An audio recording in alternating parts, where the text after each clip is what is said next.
YK Osiris. Oh, let's get it. You know, I want to start with that because seeing that young dude, man, cry out for help like that and seeing how people attack him in a serious situation. You know, there was a lot of posts out there. And I went on the post and pretty much kind of like adding him and was like, look, like, I would love to sit down with you and talk to you. You know, you're going to get through this. Whatever it is that you're going through, you're going to get through this. And then it make me also think, like, I don't know who he have around him. You know what I mean? If he got a bunch of yes men around him or who he have around him that should have embraced him. That way it wouldn't have never went to social media like that.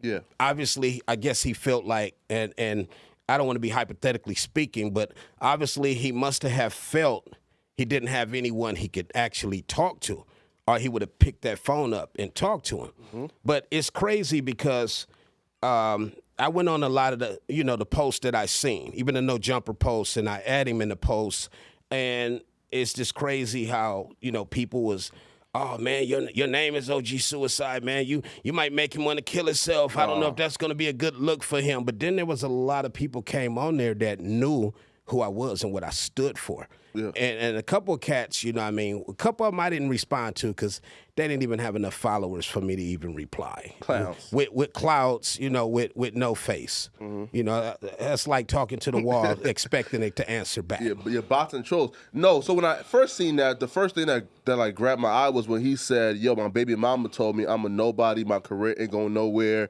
nobody F with me, I should just quit. And I'm like, yo, if you have a woman who's in the same house as you, that who you live with, like putting those words of like just bad energy and negativity and bringing him down in your ears every day, that can break you. I mean, it can to a certain extent if you allow it to. Like what's going on that you're not? What's going on that's pretty much making her say these things? You know. Because you can't really just, you know, you can't really just pinpoint it. Like, definitely, your girl, your wife, or whoever, they're supposed to support you 100%. And for her to be saying, oh, you're not going, your career's not going anywhere, and, you know what I mean, you should just quit, what make her say that? What made her actually just sit there and come up with them words? Are they beefing? Are they separating? But my whole thing is, people attack this dude, man, and this dude crying for help. When you say the words, I want to kill myself, come on, man, that's not a game. That means something, you know? And then when you got the trolls, you got, oh, man, you soft, you weak. Oh, what's wrong? Drake and Lil Baby ain't cool with you no more. Now you want to kill yourself. And it make me say, like, this industry, loved one, if it will chew you up and spit you out. Yeah, I agree. He's still young. Yeah. So he haven't been through enough in this industry yet to really realize how this thing it'll make you or break you. Yeah, man. Yeah, so for him now, you know, I was one of those people who was kind of skeptical, right? Right? Because, like, when you see these dudes, like, do things, you know, like, it usually comes around when there's songs about to drop, albums about to drop, and it comes off as if, you know, like, this is some marketing ploy, but, you know, if I'm just giving him the benefit of the doubt. Yes. I would just say, man, listen, man, like, what that strikes me as is he don't have a purpose, and he hasn't figured out what his purpose is yet, right? Meaning, like, and he's living life and just going through the motion of, yo, I'm a rapper, I'm, you know, just trying to get through the day, and he hasn't figured out, you know, yo, like, in 50, 60, 70 years when I pass away, when I die, what do I want my legacy to be, right? So, like, once you truly figure out, damn, yo, I got a newborn now, this is what I want to accomplish to leave for her, or this is what I want, you know, in 50, 60 years, right? Like, you know, when she, like, does her Googles or Bing or go, you know, into, like, the history book. If that exists in 60 years. Yeah, but, right? Okay, go ahead. Right? This is what I want her to see that I've accomplished. She truly hasn't really, like, figured that out yet. And if you don't figure it out, it kind of gets hard to live, right? Because, like, it kind of feels like you're going through it just day by day without really knowing what your purpose is, you know?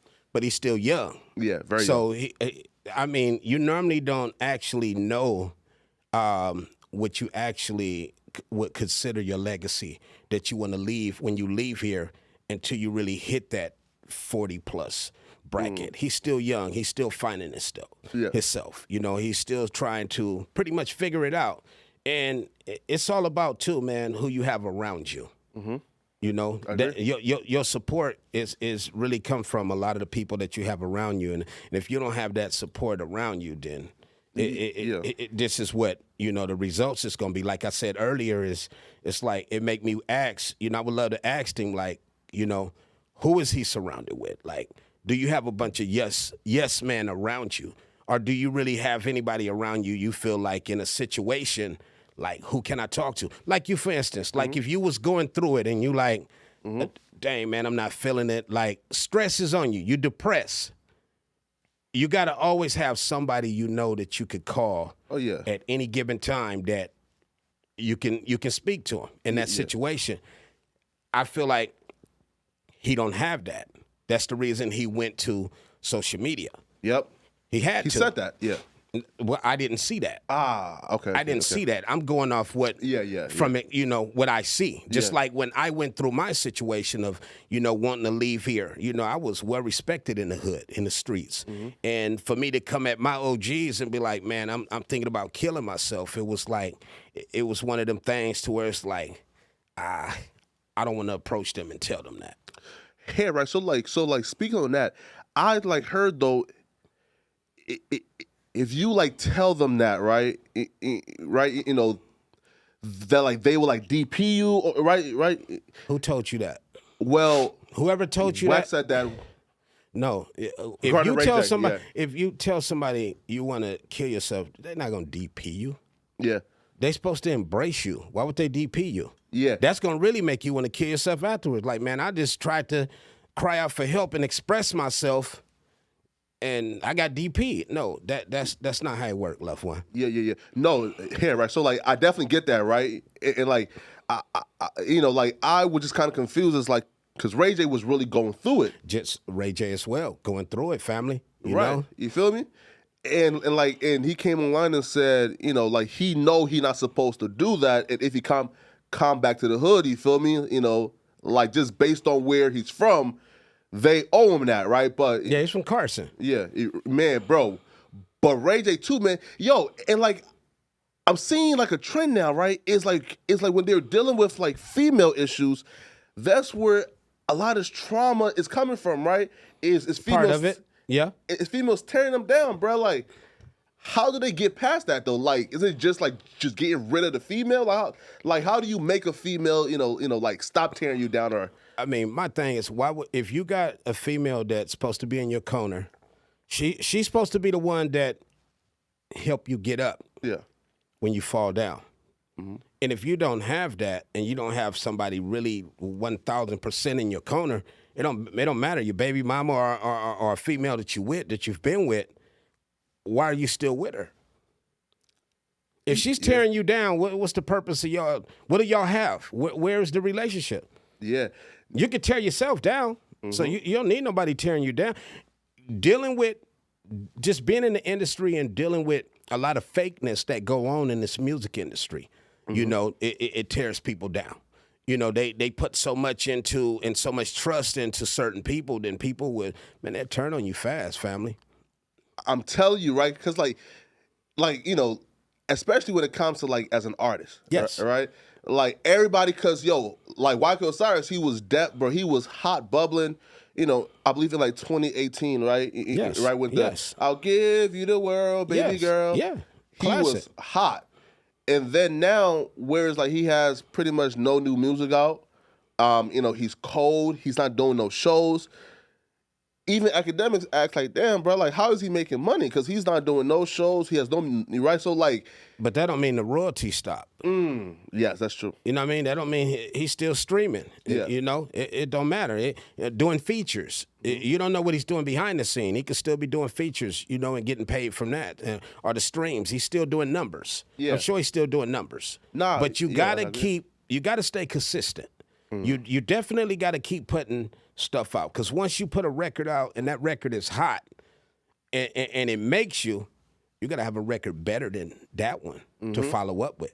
And if that follow-up cracks the ceiling open, then you definitely got to have that third one to take you to the moon. Yeah, man, like he's having a tough time because he started off, I guess, in the game as this like super suave sex symbol that all the women love, and then as he, I guess, got older, right? Mm-hmm.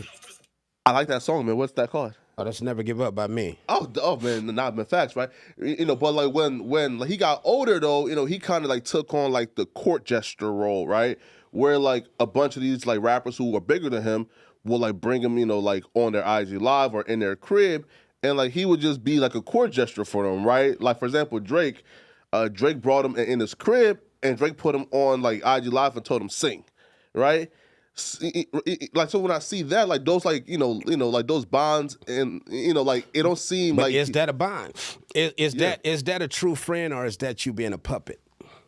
It's being a big puppet. Yeah, I'm just saying, huge puppet. Yeah, you're right. Yeah. Do him and Drake have any music out? No. Okay.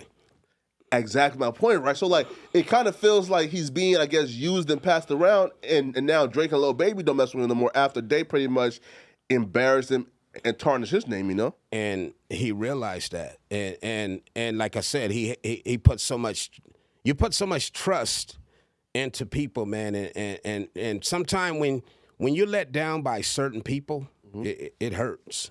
Yeah, it really bothers you. It irritates, man, like bad acne. So definitely. Wait, here, so. Okay, so then how did he like rebuild that then? So like, is it just therapy? Do you, I guess, like talk to other people? Like, how did he, I guess, like rebuild back that like self-esteem and that will to keep on pushing? Your surrounding. He need that right person that sits him down and be like, look, point A, point B, 1, 2, 3, 4, 5, 6. This is what you need to focus on. This is what you need to be doing to get back. Just like a fighter. A fighter boxes, and then, he don't box for years, and then all of a sudden, okay, this boxer's out of retirement. He got to go harder in training than he did when he actually was a boxer. You got to go double time harder, because depression is real. And I respect, Osiris. I respect what he did. Getting on social media, hey, I just want to apologize to everybody. That's called damage control. That's where the PR come in. And I respect what he did, but I know technically deep down inside, man, it still hurt. And I would definitely love to bring him on the show and sit down with him and and have a 101 with him, man. Because I understand depression. I understand being stressed out. I know what it feel like. When he said the words, I want to kill myself, man. That pierced. It pierced. I know those words. I've came close to them words, and even more than close, because I actually put a gun to my head and squeezed. So I understand him. A lot of people laugh at it and like, why y'all laughing? Like, in the world now, man, it's like they will love you tomorrow. Because in 2018, everybody loved him. Yeah. Oh, he's the shit. Oh, we love you. He's amazing. Next one up. Now you take a fall. Now everybody's kicking dirt in your face. Even the people around you not even supporting you. I guess because maybe they're not getting the money that they used to get. Yeah. But all that stress falls back on him. Yeah, of course. It don't fall on anyone else. It fall on him. Okay, over here is, it's bad. I can't go over here. They treat me this way. My own baby mama is saying harsh things that's really demolishing me. So what he definitely got to make sure he get it together mentally first, and physically, and surround yourself around people, man, that's gonna uplift you. All right, people, we just hit 300,000 subscribers. We're trying to hit 400,000 subscribers. So that little red button, tap it, tap in. We appreciate y'all.